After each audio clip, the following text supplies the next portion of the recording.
Don Baldo Reina avrà tutte le funzioni e i poteri anche di legale rappresentanza di cardinale vicario in relazione a quanto prevede l'articolo 14 della Costituzione Apostolica in Ecclesiarum Communione. Lo comunica la diocesi di Roma nel corso del Consiglio Episcopale della diocesi presieduto dal Santo Padre con la nomina del cardinale Angelo De Donatis a penitenziere maggiore e secondo quanto previsto dalla Costituzione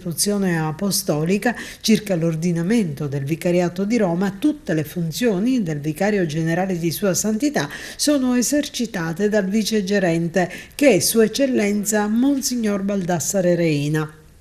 Nato a San Giovanni Gemini, in provincia di Agrigento, il 26 novembre del 1970, dal 27 maggio del 2022 vescovo titolare di Acque di Mauritania e ausiliare di Roma, dal gennaio 2023 vicegerente della diocesi di Roma. Per la delicatezza dell'incarico di cardinale vicario, Papa Francesco ha comunicato ai vescovi, suoi stretti collaboratori, che si prenderà del tempo per operare un sano discernimento sulla figura di chi ricoprirà tale ruolo. Intanto, secondo quanto previsto, come detto dalla Costituzione Apostolica, il ruolo sarà svolto da Don Baldo Reina.